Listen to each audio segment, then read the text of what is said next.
Bom dia, irmãos. Vamos nos colocar de pé para dar início ao nosso culto.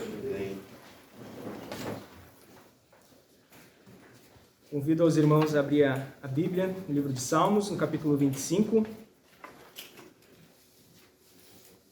Salmos, capítulo 25.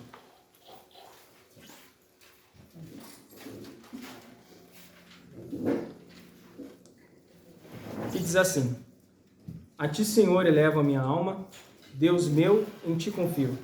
Não seja eu envergonhado, nem exultem sobre mim os meus inimigos. Com efeito, dos que em ti esperam, ninguém será envergonhado. Envergonhados serão os que sem causa procedem traiçoeiramente. Faze-me, Senhor, conhecer os teus caminhos, ensina-me as tuas veredas. Guia-me na tua verdade e ensina-me, pois tu és o Deus da minha salvação, em quem eu espero todo dia. Lembra-te, Senhor, das tuas misericórdias e das tuas bondades, que são desde a eternidade. Não te lembres dos meus pecados da mocidade, das minhas transgressões. Lembra-te de mim segundo a tua misericórdia, por causa da tua bondade, ó Senhor. Bom e reto é o Senhor, por isso, aponta o caminho aos pecadores. Guia os humildes na justiça e ensina aos mansos o seu caminho. Todas as veredas do Senhor são misericordiosas e verdade para os que guardam a sua aliança e os seus testemunhos. Por causa do teu nome, Senhor, perdoa a minha iniquidade, que é grande. Ao homem que teme ao Senhor, ele o instruirá no caminho que deve escolher. Na prosperidade repousará a sua alma, e a sua descendência herdará a terra. A intimidade do Senhor é para os que o temem, aos quais ele dará a conhecer a sua aliança. Os meus olhos se elevam continuamente ao Senhor, pois ele me tirará os pés do laço. Volta-te para mim e tenha compaixão, porque estou sozinho e aflito.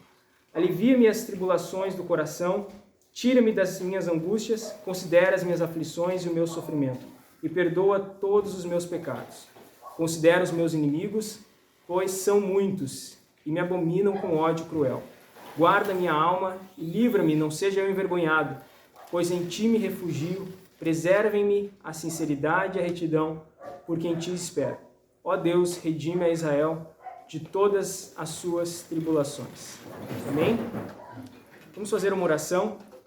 Senhor Jesus, nós te agradecemos, Pai, pela tua palavra. Nós te louvamos, Senhor Jesus, pois é tu, Senhor, quem nos redime, é o Senhor que nos traz a salvação, o Senhor que nos aperfeiçoa por meio da tua palavra.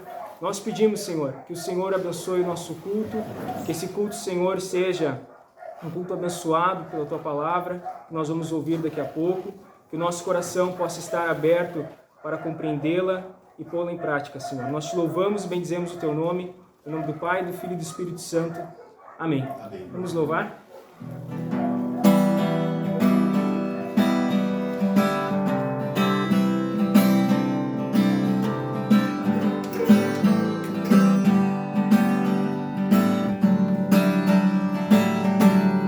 Deus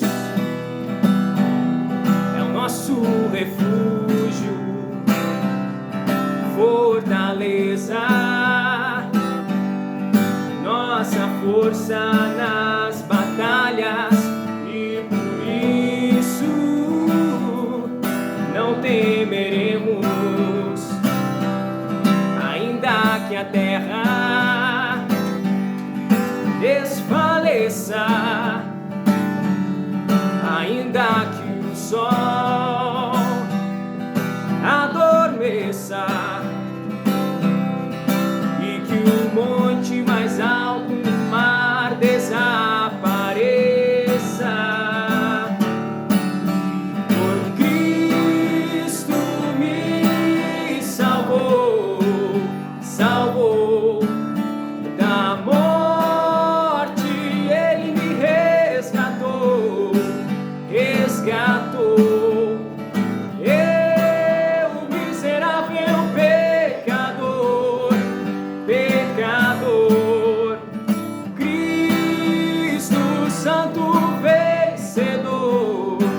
Vencedor, em Cristo estou, em Cristo estou, em Cristo estou, em Cristo estou, em Cristo, em Cristo. Deus é a nossa rocha, salvação.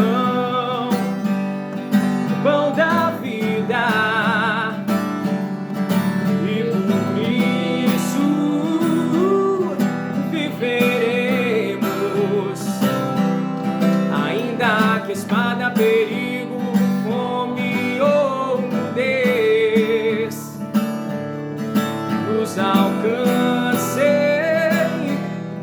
triunfaremos, pois quem nos separará do amor de Cristo?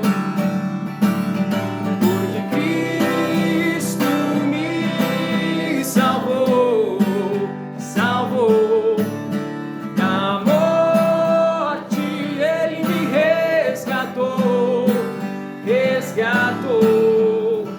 Eu, miserável pecador, pecador, Cristo Santo vencedor, vencedor, em Cristo estou, em Cristo estou, em Cristo estou, em Cristo estou, em Cristo, em Cristo. Cristo me salvou, salvou da morte, Ele me resgatou, resgatou. Eu, miserável pecador, pecador, Cristo Santo vencedor, vencedor. Por que Cristo? Porque Cristo me salvou, salvou da morte, Ele me resgatou, resgatou. Eu, miserável pecador, pecador, Cristo Santo vencedor, vencedor, em Cristo estou, em Cristo estou, em Cristo estou, em Cristo estou, em Cristo, em Cristo, Deus. Amém. Amém. Graças a Deus.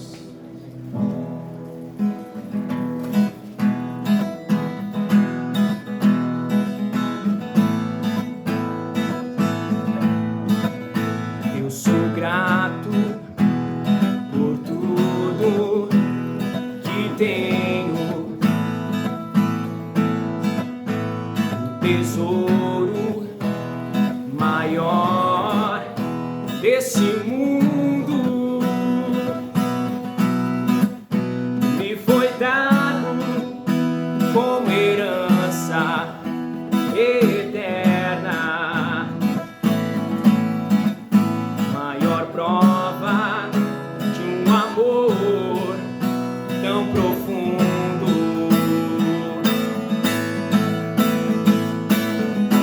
E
em todo tempo.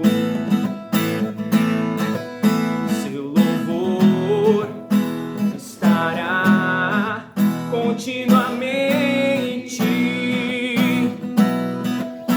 em meus lábios e também no coração. Jesus Cristo será sempre a minha canção.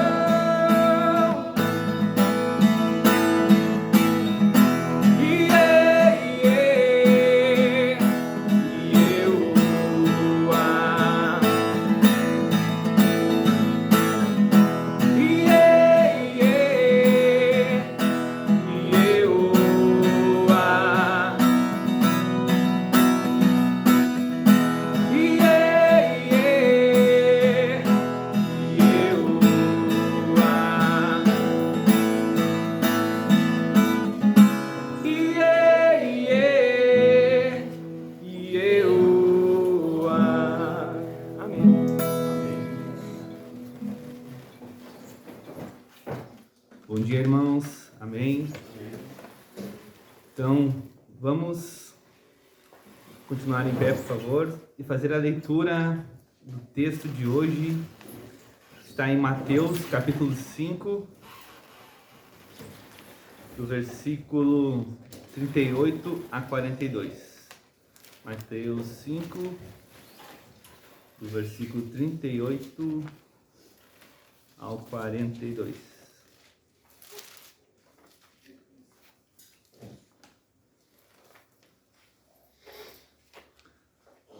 Todos acharem suas Bíblias? Aí, certinho. Diz assim: ouviste que foi dito, olho por olho, dente por dente.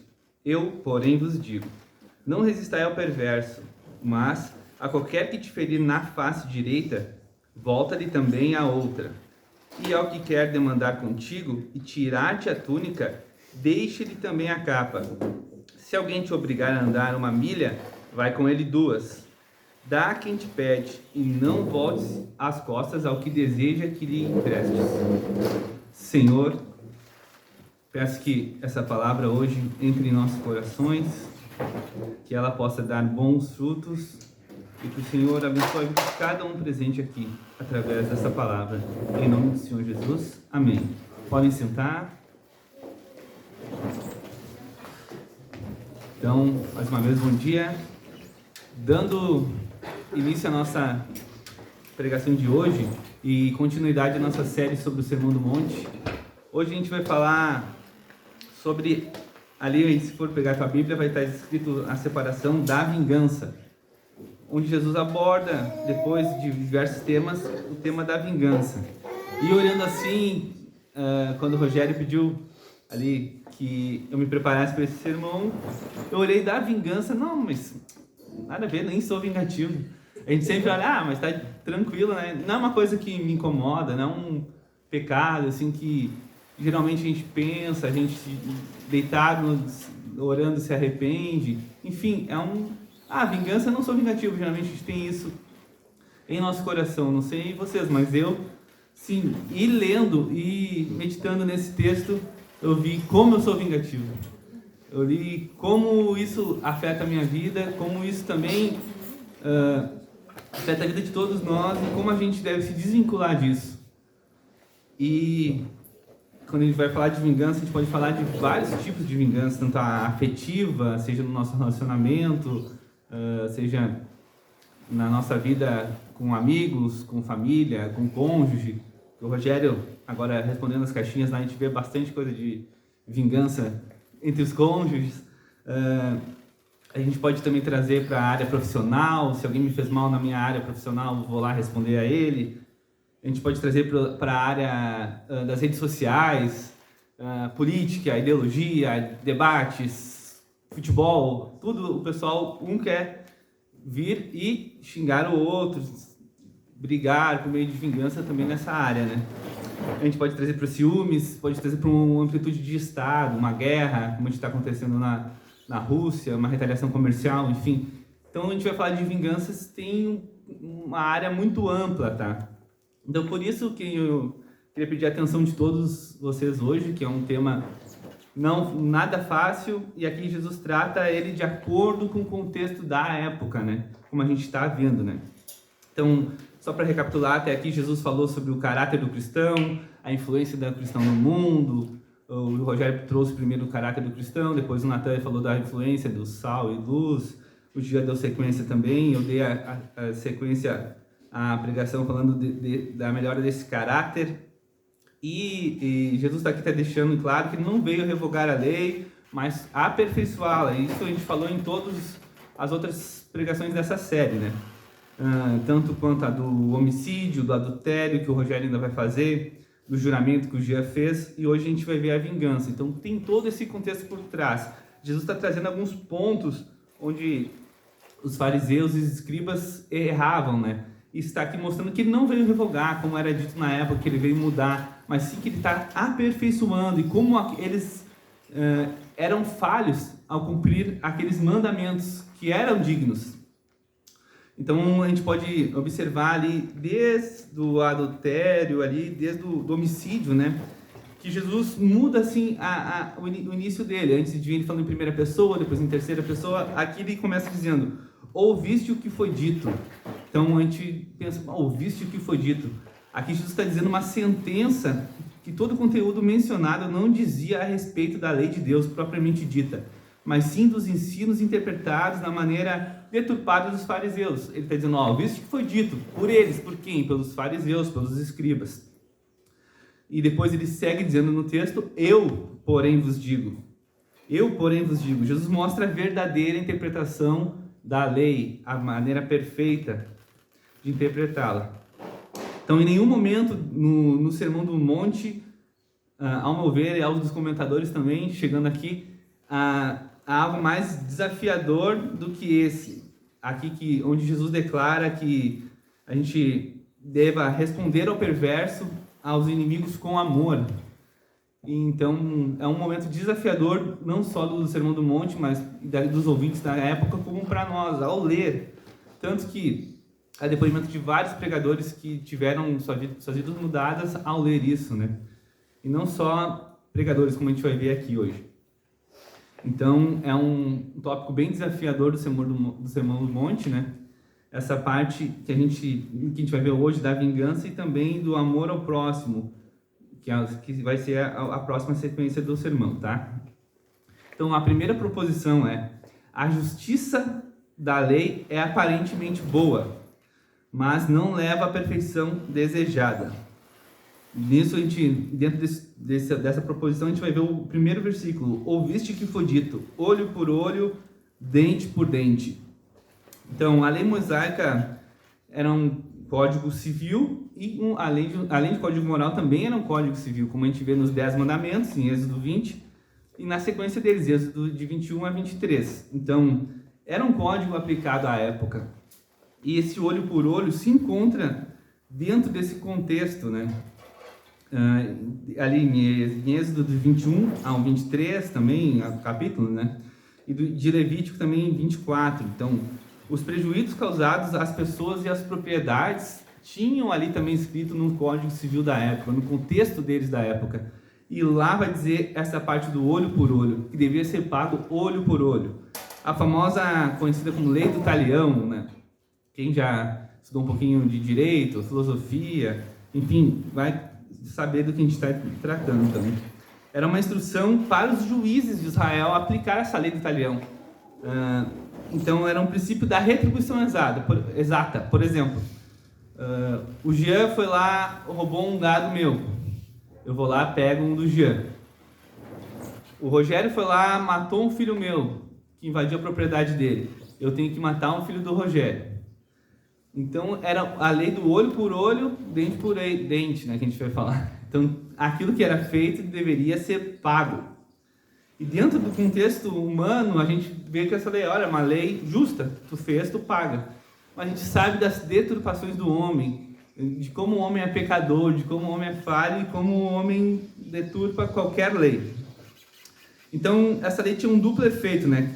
Que caracterizava a justiça, ter uma justiça e refrear esse tipo de vingança, né? para que essa vingança não se estabelecesse de maneira de cada um do seu jeito. Por exemplo, mataram um filho meu, eu vou criar uma lei para matar toda a família do cara, ou roubar alguma coisa da minha propriedade.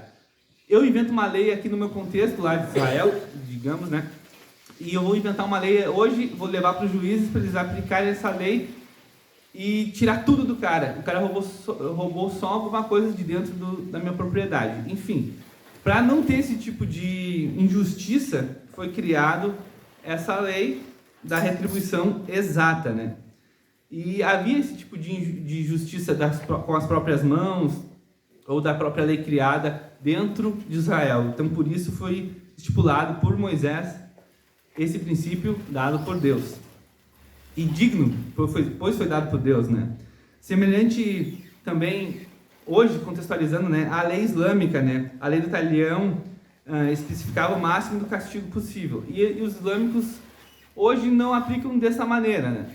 Mas um exemplo que ainda é aplicável, até o John Stott comenta, que é na Arábia Saudita. A gente está bem por dentro da Arábia Saudita, né? Todo mundo faceiro com a Arábia Saudita, que ganhou da Argentina na Copa do Mundo, né, essa semana. Mas a Arábia Saudita, na verdade, ela ainda aplica essas leis. Lá, os direitos humanos, digamos, e todo o contexto social ocidental lá não é aplicado, né? Lá eles têm a própria lei deles, bem rígida. Enfim, é a lei islâmica mais rígida, né?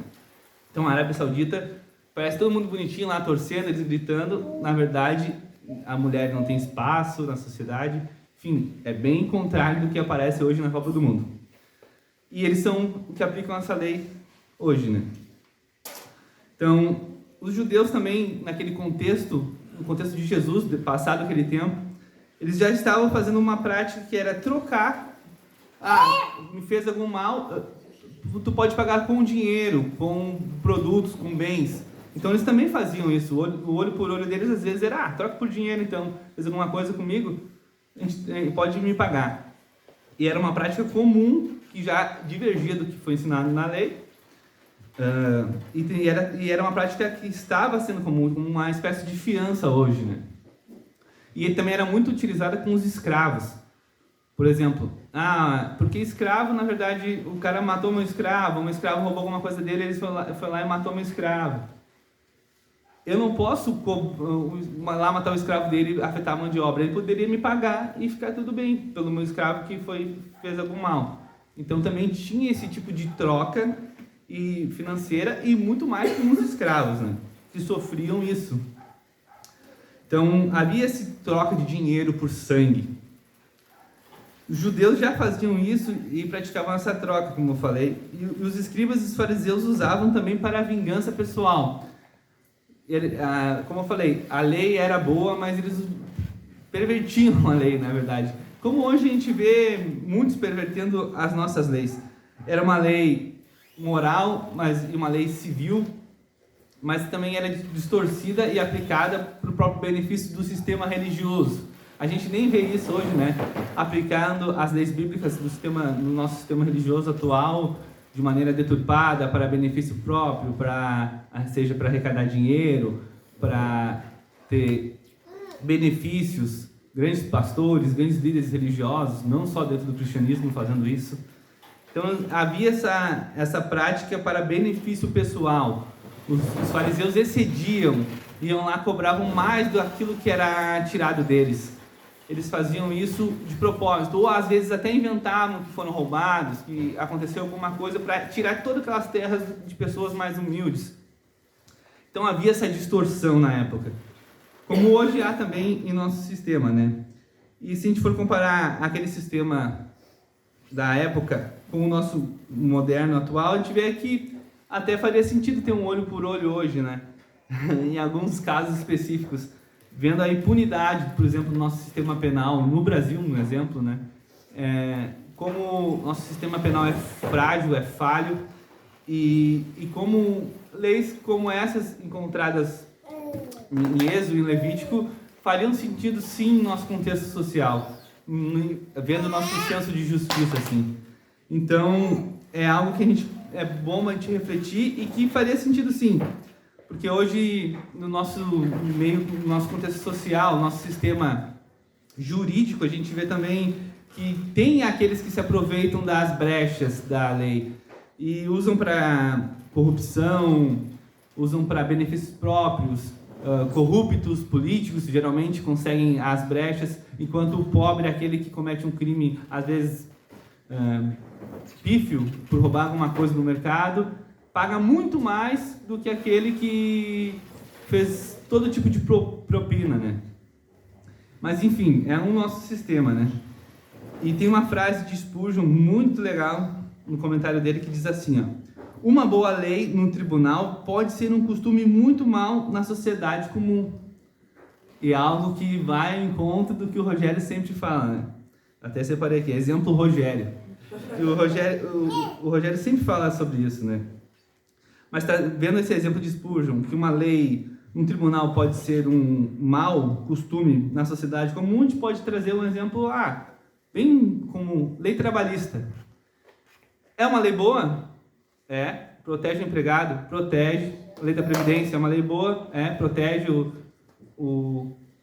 aquele que vai ter o benefício, né, o beneficiário? Protege. Mas muitas vezes a gente vê o pessoal pegando o famoso atestado, se encostando, às vezes nem tem nada, encosta. Então, é uma lei boa, mas o costume é mau. E a gente vê, naquele contexto havia isso, e no nosso contexto há isso hoje. O pessoal usa um certo tipo de malandragem, de mau caratismo, para utilizar dessas brechas. Então, a gente vê, essa frase de Spurgeon faz muito sentido. E complementando com a do Rogério, separei aqui que os nossos princípios devem se basear no amor e na justiça, não na justiça por justiça. É aquilo que eu falo. A palavra deve ser a nossa justiça, deve estar acima da justiça comum e dos costumes comuns. E é isso que a gente vai ver um pouco hoje. Então, aqui nesse versículo a gente vê essa questão do olho por olho, de como ele é aplicado e qual o contexto atual hoje das nossas leis. E essa é a primeira proposição, então, que a justiça da lei é aparentemente boa, mas não leva a uma perfeição desejada. Agora a gente vai entrar e vai verificar que perfeição é essa desejada. Qual é a perfeição que Jesus traz aqui? Aqui ele mostra, ouviste que foi dito, olho por olho, dente por dente, como é que vocês fazem. Agora Jesus vai mostrar como ele aplica esse princípio da vingança e da justiça.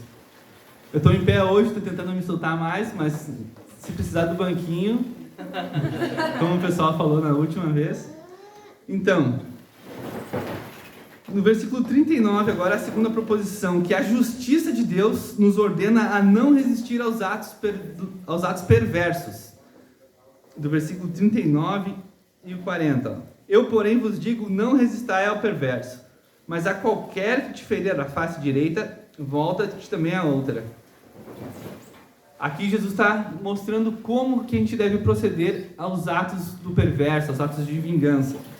E aqui os estudiosos, os teólogos, eles entram em diversos debates teológicos de vingança, de como proceder em relação entram em méritos de respeitar o Estado e vão para Romanos 13. Aqui eu quero ser bem breve para não me alongar muito, que a gente tem tempo hoje, e trazer um resumão que entre também dentro do nosso contexto e também seja aplicável às nossas vidas de hoje, tá? Então, eu separei em 3 partes desse versículo 39. A primeira parte é qual o sentido desse chamado à não resistência. Jesus está dizendo aqui, não resistais ao perverso. A palavra do grego, né, agora o Rogério sabe muito mais que eu, não sei nem como falar isso aqui. Antisteme, que quer dizer resistir. Resistir. A gente vê ela em vários contextos, né? Tanto no Antigo Testamento como no Novo. Não resistir a Deus é um deles. A gente não deve resistir a Deus. Não deve ir contra Deus, se opor a Deus. Geralmente é utilizada essa palavra. E também que a gente deve resistir, utilizar essa palavra, ao maligno, ao diabo. A gente vê várias vezes isso também. Resistar ao diabo, ao maligno. E agora, nesse contexto, a gente vê que a gente não deve resistir ao perverso. É a mesma palavra. Só que o que difere aqui, tanto o Stott como o Lloyd Jones vai falar, que a palavra é masculina. e não neutra, como é em relação a quando vai falar sobre Deus e ao maligno, ao diabo. Aqui não, aqui é o perverso. A palavra é neutra, difere o sentido do não resistir, tá? Então é bem importante a gente entender isso para ver qual é o contexto desse não resistir.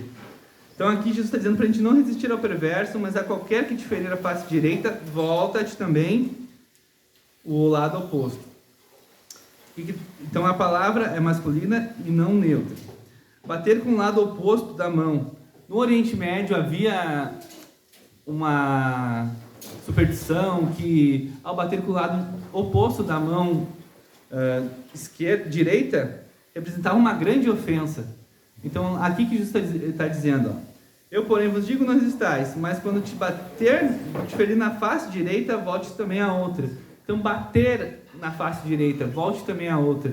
Aqui traz um contexto da época e mostra a importância disso, porque aquilo lá para eles valia muito essa questão da agressão desse modo. Havia um significado, um simbolismo por trás, né? Então no Oriente ainda tem isso, né? Então aqui Jesus está dizendo basicamente que vai ser uma grande ofensa, principalmente se eu chegar a ofender aos discípulos como heréis, como seguidores de Jesus, né? Então aqui seria uma grande ofensa que Jesus está dizendo no texto, e às vezes a gente lê, passa despercebido por não entender o contexto, né? Mas é bem importante também que isso aqui é aplicado a eles, e hoje também no Oriente é uma grande ofensa quando alguém bate com a mão no rosto, né? Tanto que tem até uma briga histórica dos pais da igreja, que um bate no rosto com a mão assim, uma pranchada, né? Em uma discussão teológica, no concílio, né? E basicamente também tem a esse sentido. Então aqui Jesus não nega que a pessoa é má. Ele só quer que a gente não feche os olhos. Ele não quer que a gente haja com vingança. Ele não nega que é o perverso. Ao chamar de perverso, ele está dizendo que a pessoa é má. Aquele que praticou aquele ato é mau. Ele só não quer que a gente seja como eles. Fazendo o quê? Nos vingando. Então, esse princípio da não resistência, na verdade, é para não nos tornarmos como os agressores, como aqueles que direcionam a nós um ato perverso. Nosso dever como cristão não é nos abster tão completamente da vingança que até permitamos a pessoa perversa dobrar a justiça. Então aqui John Stott está dizendo que nosso dever como cristão é nos abster da vingança que nos torne de maneira que a pessoa possa dobrar a injúria. O famoso "tô nem aí" para que ele fala. Tô nem aí, eu tenho alguém que me defende, eu tenho um advogado, tenho a Cristo que me defende. Eu não preciso estar respondendo, estar justificando a atos de ofensa, a agressões. Não preciso estar me vingando, tendo o meu direito de resposta, eu tenho que responder aquilo. Isso me pega muito, porque quando eu sou ofendido, eu sou alguém que tem que responder. Então eu não enxergava isso dentro da vingança por si só, né? E quem aqui não é assim? Quando nos ofendem, a gente tem que responder para ele, eu tenho que me justificar, eu tenho que dizer não, está errado. Mas às vezes é melhor, e aqui nesse trecho está dizendo que é melhor que a gente dê outro rosto, dê outro lado da face no nosso rosto. Que a gente, às vezes, deixe de responder uma injúria, que a gente deixe de responder um ato agressivo. A gente vai entrar também na parte da resistência, que não é algo irrelevante, que a gente qualquer ato a gente vai deixar que passe. Não é isso. Aqui está dizendo que a gente tem que responder, não precisa responder a atos agressivos da mesma maneira, que torne-o como uma vingança, tá? Então, aqui que Jesus está dizendo é que a gente não se assemelha a outro com os atos de vingança. Não é que a gente vai ser mole, que a gente vai ser frouxo, que a gente não vai fazer nada. Não, a gente vai buscar a justiça em Cristo. Isso a gente vai ver agora na parte 2, que diz assim: o limite da não resistência é estabelecido pelo próprio amor. Até onde a gente não vai responder? Até onde a gente tem que ficar na nossa, que vale a pena. Então, eu separei aqui um comentário de Agostinho, ele separou por degraus, tá? Então, ele trouxe aqui, ó, provocado, mas se responde em excesso. Quando somos provocados e respondemos em excesso, parece justo. Às vezes somos provocados e a gente responde, ao ver de muitos é justo, mas o excesso já é pecado, porque a gente já está passando daquilo que a gente deveria responder. Outro degrau, subindo, o que devolve é o mesmo mal que recebeu. Ali a gente vê o que passou do mal que recebeu. Aqui é aquele que devolve, que é o famoso olho por olho. Devolvo na mesma medida. Também parece bom, parece justo. A gente vê na justiça que ele me respondeu, eu vou responder na mesma altura. Ele fez para mim, eu vou fazer para ele. Mas também não é o grau de perfeição exigido por Cristo. A gente vê o terceiro, que é o ato de misericórdia, que a gente entra agora nessa parte. Da misericórdia, que é o que não reage, que é o que não leva adiante a provocação, não leva adiante a injúria, não leva adiante um tipo de agressão, não leva adiante nada. É aquele que chegou a um limite que ele não precisa estar fazendo aquilo, se moldando aquele ato perverso, aquele ato de vingança. Então é esses degraus que Agostinho está dizendo que a gente deve subir e se adequar. E isso falou muito comigo, mexeu muito comigo, porque geralmente eu respondia.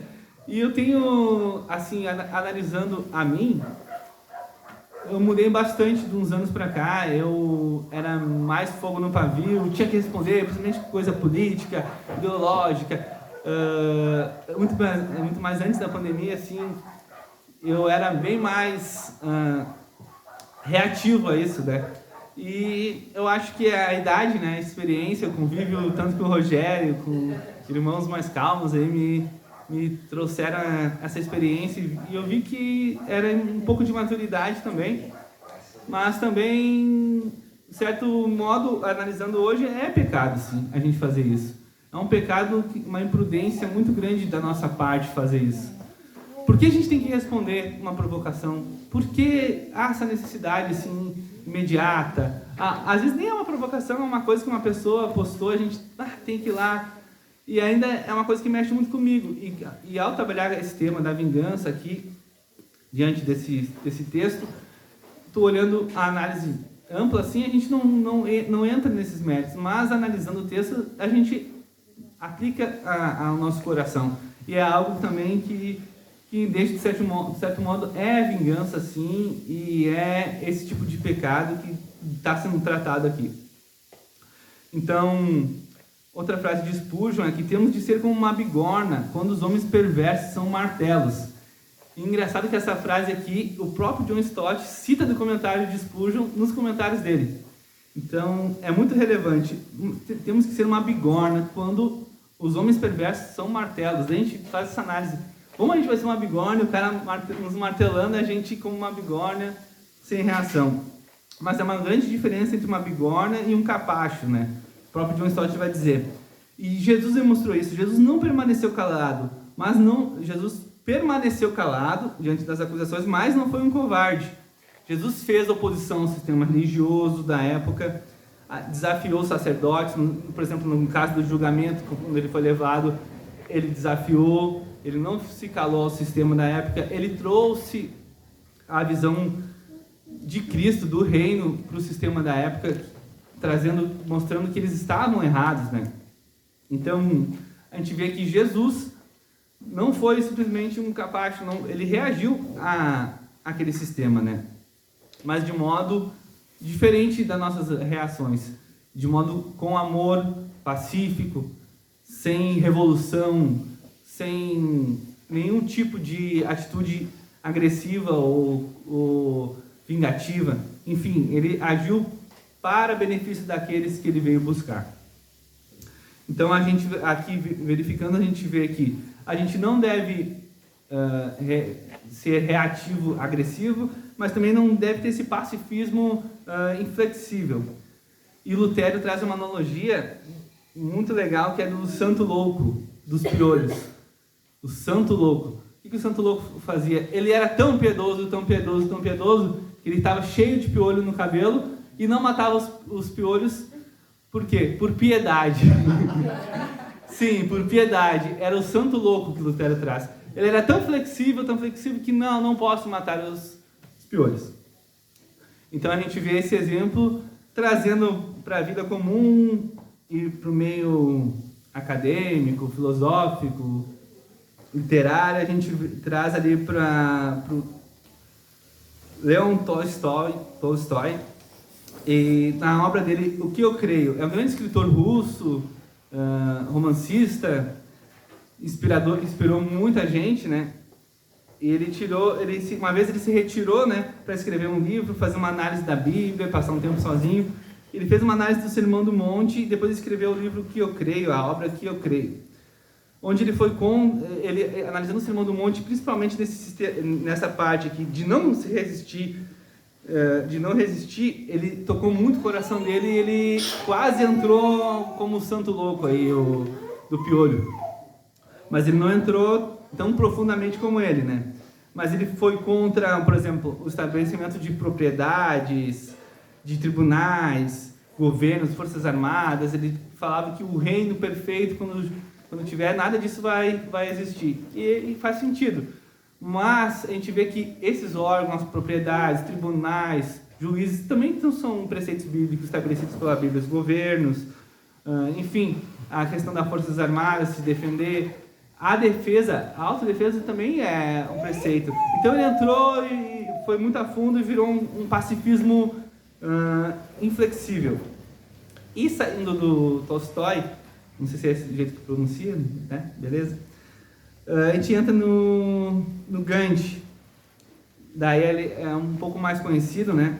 Que foi influenciado também pela Ahimsa, que é a parte de não resistir, pacífica, da religião hindu, na Índia, né? E também por Tolstói.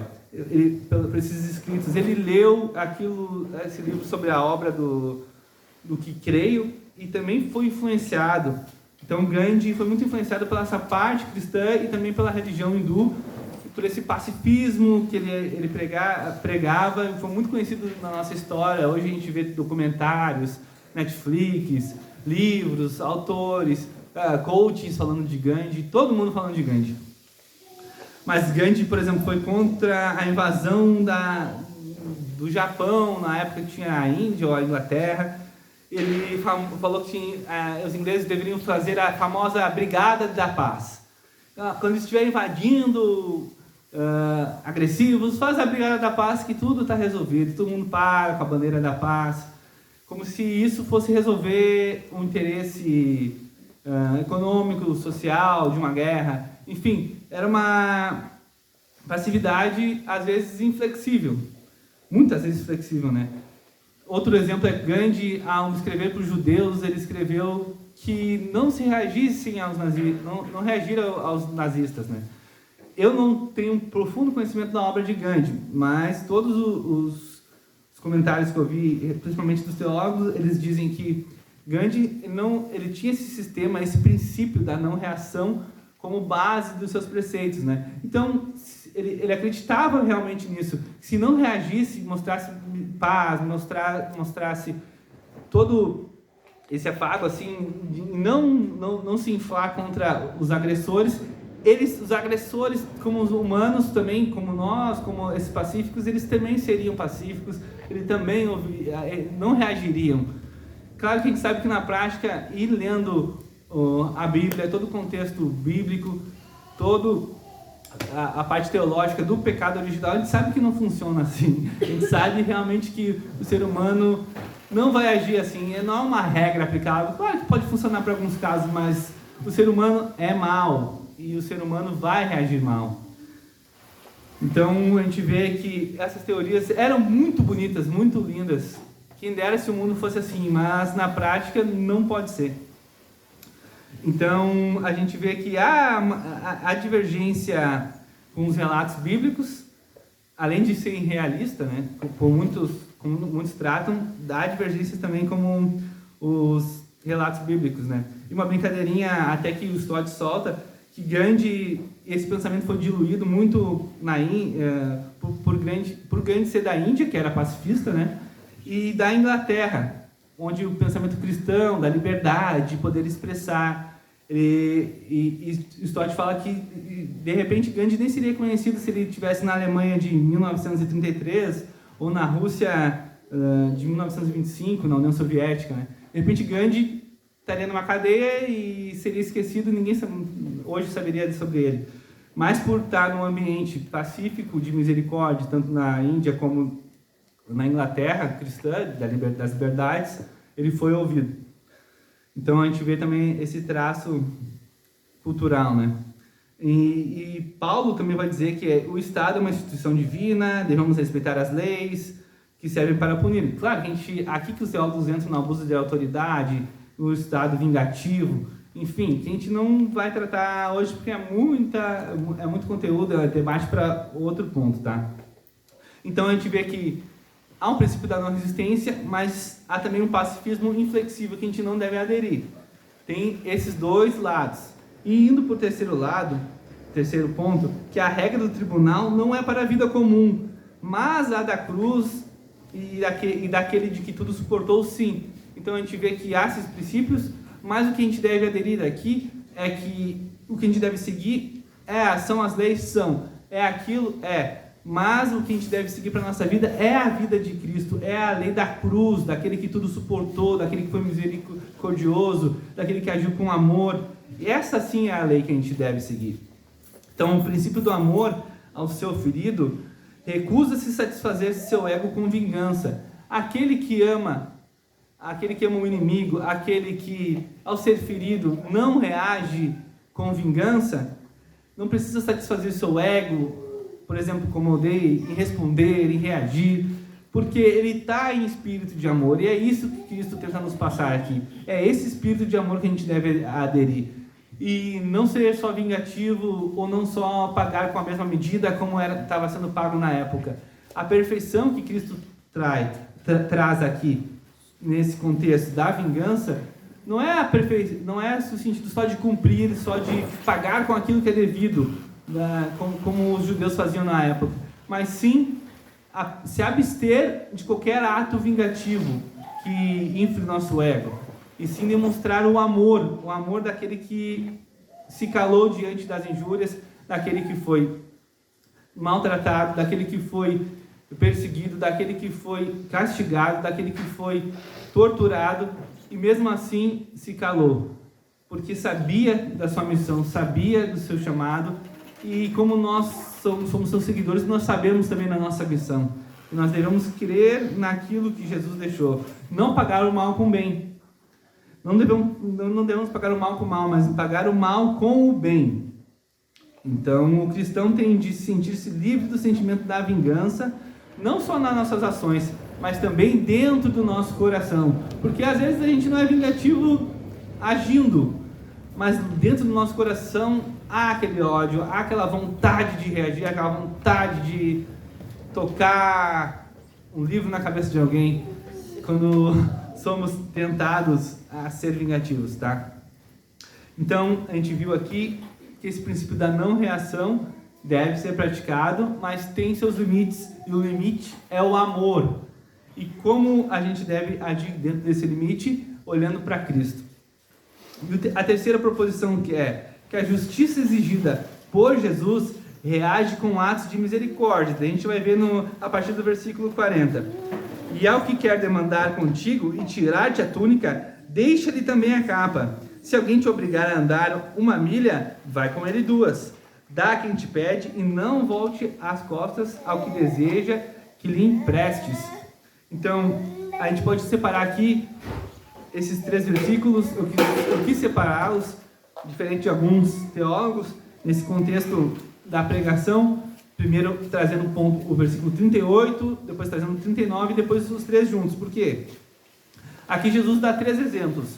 A gente pode trazer para os exemplos do contexto social. No versículo 40, ali da túnica, os tribunais da época eram viciosos, né? Como eu falei, não valia a pena recorrer a eles. Então Jesus diz: e ao que demandar contigo e tirar-te a túnica, demandar geralmente é de ordem jurídica na época, né?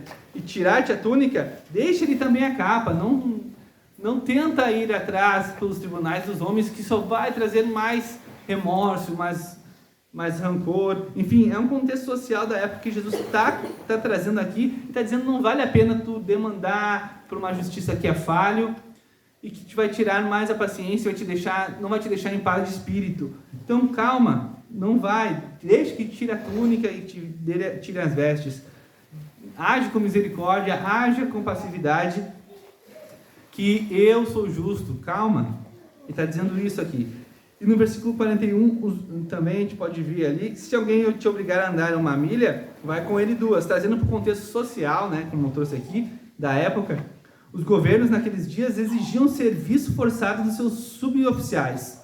Então acontecia muito de um oficial romano chegar para ti, vai lá, faz isso, vai lá, faz aquilo, carrega esse suporte, esse abastecimento, uma milha, anda com ele, carrega, ou sirva de guia para essas pessoas, para esses turistas, para esses imigrantes, vai lá, leva eles. Eles davam ordem para o povo. Então aqui, o que Jesus está dizendo? Se alguém te obrigar a andar uma milha, vai com ele 2, porque havia uma vingança contra isso, contra o Estado, contra os oficiais. Eles queriam se vingar deles, eles às vezes entravam em brigas, em ofensas. Então aqui Jesus está dizendo, não, seja compassivo, vai, não precisa se opor, reagir, trazer mais angústia quanto a isso. Então aqui Jesus está dando exemplos contextuais da época, né?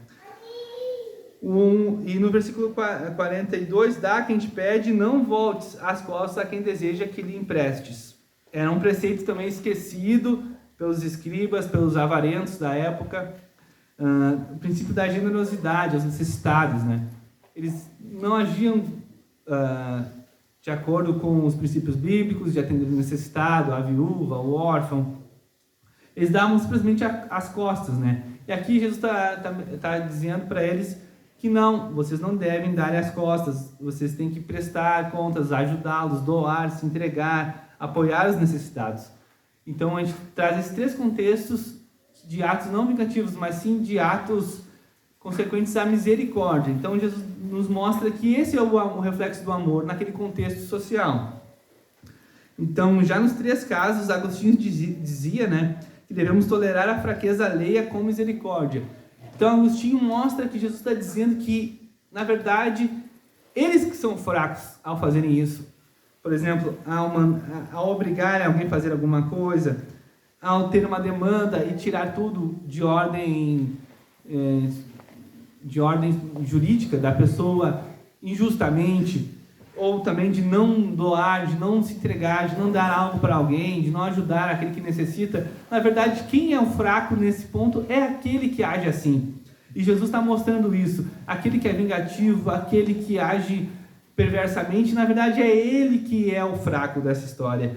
Ele que é uma fraqueza. E a gente, ao agir com misericórdia, a gente age com grandeza espiritual e também com aquilo que Jesus ensinou, com amor. Então, eu achei fantástico isso, que a construção que Jesus traz aqui, mostrando a questão de como era, como deve ser e como devemos agir.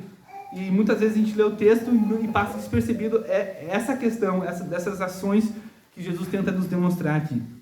Então, o amor e a misericórdia são as únicas forças capazes de transformar um inimigo em um amigo. E aqui que Jesus está demonstrando isso.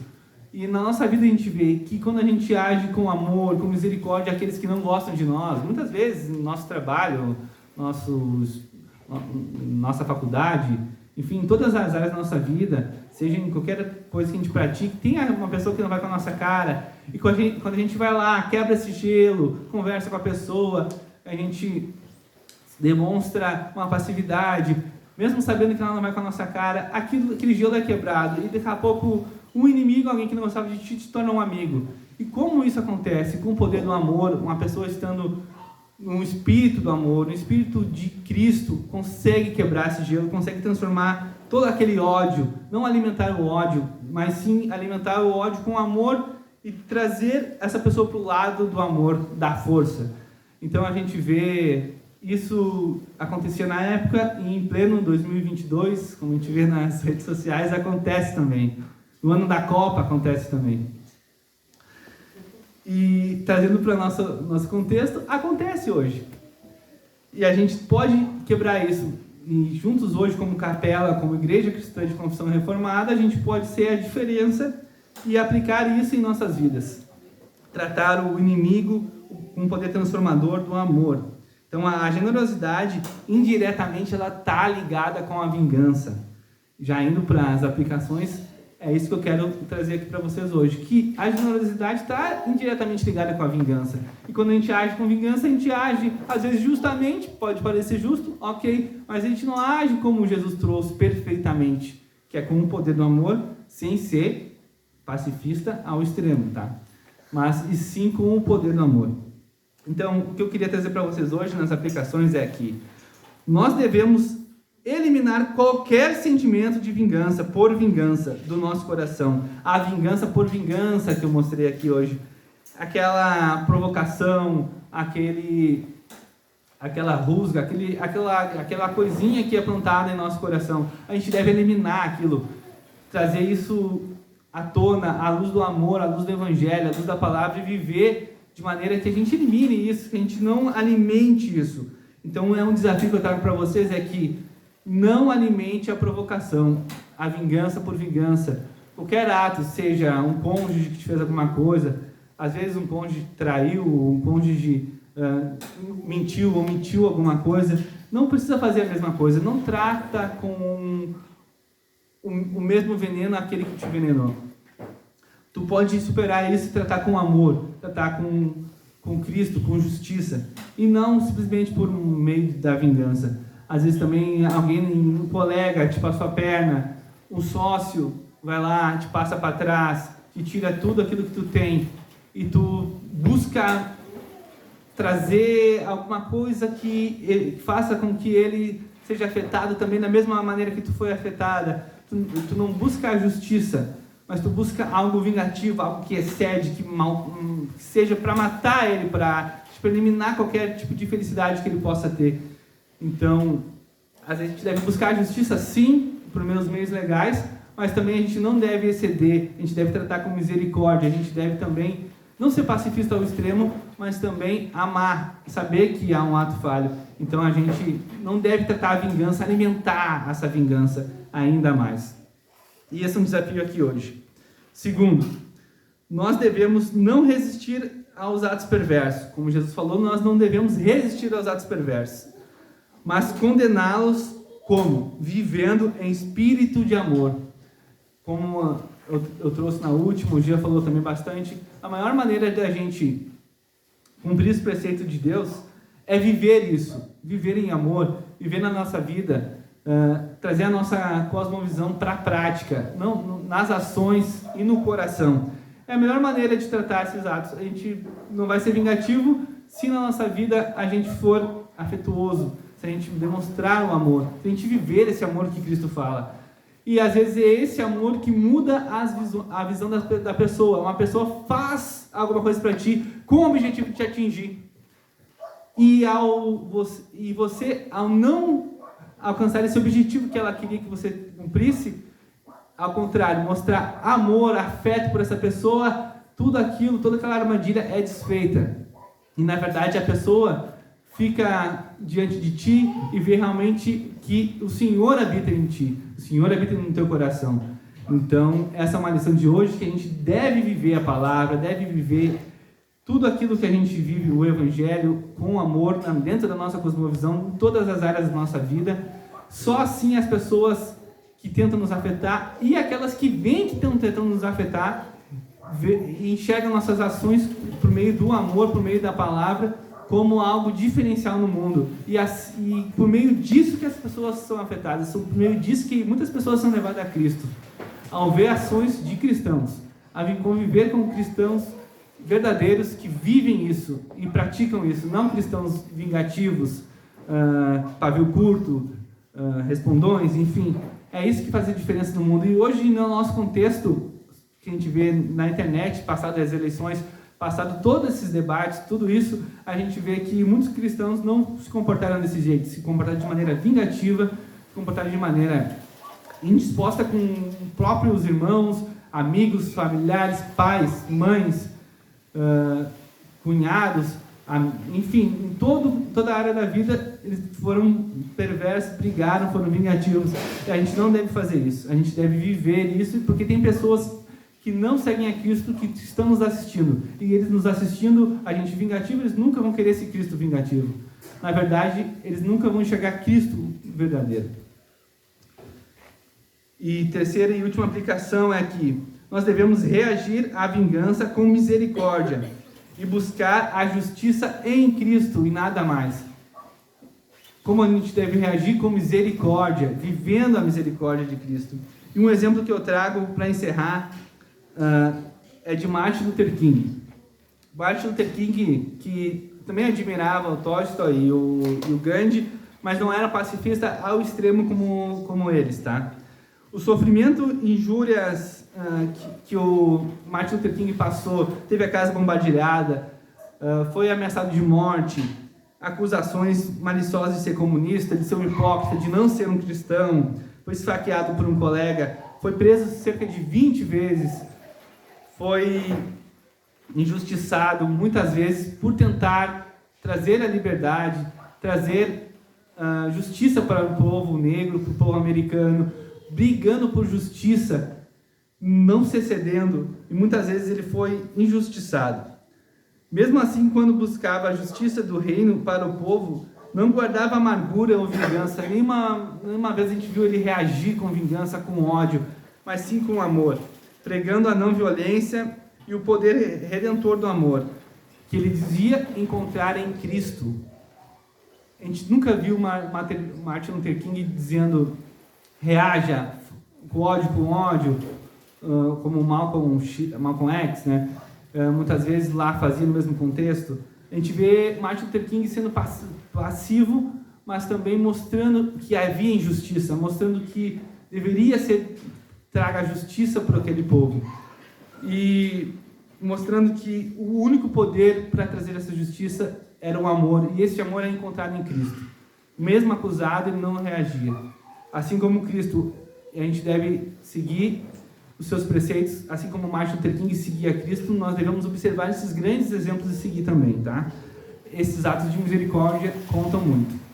Então é isso que eu queria trazer para vocês hoje, que o Senhor possa agir no coração de todos, que todos possam meditar sobre essa palavra, e quando a gente vê um tema, às vezes que a gente, mas será que se aplica a nós ou não, a gente pare para pensar, entenda, busque conhecimento, que a gente vai saber que sim, a gente é falha, a gente erra nisso, e a gente deve implorar por misericórdia a Cristo.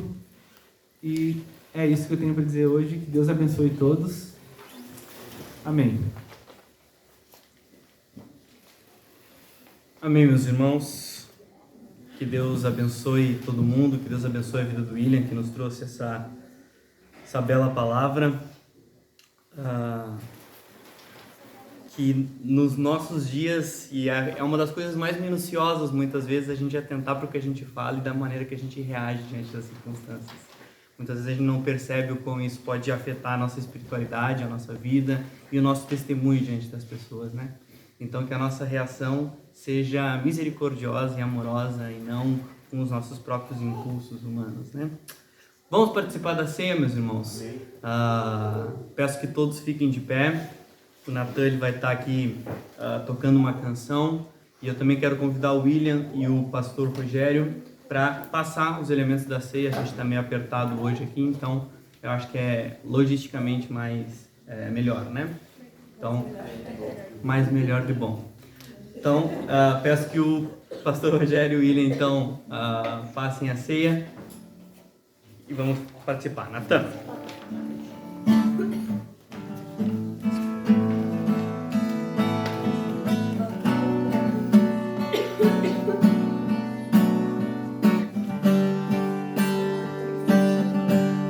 Eu olho para a cruz e para a cruz eu vou no seu sofrer participar. Da sua obra vou cantar.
meus irmãos, que bênção é poder participar da ceia. O culto serve também para fazermos a administração dos sacramentos, e a ceia do Senhor é um dos sacramentos pelo qual Cristo nos abençoa e pelo qual nós fazemos parte dos méritos de Cristo na cruz. 1 Coríntios 11, capítulo 11, versículo 23 diz: porque eu recebi do Senhor o que também vos entreguei, que o Senhor Jesus, na noite em que foi traído, tomou o pão e, tendo dado graças, o partiu e disse: esse é meu corpo, que é dado por vós. Fazei isto em memória de mim. Por semelhante modo, depois de haver ceado, também tomou o cálice, dizendo: este cálice é a nova aliança do meu sangue. Fazei isso todas as vezes que beberdes, em memória de mim. Porque todas as vezes que comerdes esse pão e beberdes esse cálice, anunciais a morte do Senhor até que ele venha. Por isso, aquele que comer o pão ou beber o cálice indignamente será réu do corpo e do sangue do Senhor. Examine-se, pois, o homem a si mesmo. Vamos recitar o credo? Creio em Deus, Pai Todo-Poderoso, Criador do céu e da terra. Creio em Jesus Cristo, seu único Filho, nosso Senhor, o qual foi concebido por obra do Espírito Santo, nasceu da Virgem Maria, padeceu sob o poder de Pôncio Pilatos, foi crucificado, morto e sepultado, desceu ao inferno, ressurgiu dos mortos ao terceiro dia, subiu ao céu, está sentado à direita de Deus Pai Todo-Poderoso, de onde há de vir para julgar os vivos e os mortos. Creio no Espírito Santo, na Santa Igreja Católica, na comunhão dos santos, na remissão dos pecados, na ressurreição do corpo, na vida eterna. Amém. Que o Senhor esteja conosco neste momento e que o teu corpo seja a verdadeira comida para a nossa alma. Que nós venhamos entender, Deus, que que nas nossas mãos está simbolicamente o teu corpo e o teu sangue, que nos purifica de todo pecado e que abençoa a nossa vida para podermos seguirmos manifestando o teu santo nome. Que esse pão e este suco de uva sejam um verdadeiro alimento para a nossa vida, em nome de Jesus. Podem comer, meus irmãos.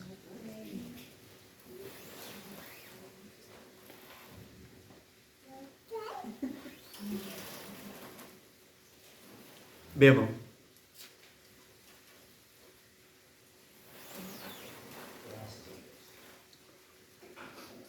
Graças a Deus. Que Deus abençoe a todo mundo, que nós vejamos o domingo como o dia pelo qual nós somos fortalecidos para vivermos uma semana debaixo da bênção de Deus. E é esse o meu desejo para os irmãos, em nome de Jesus.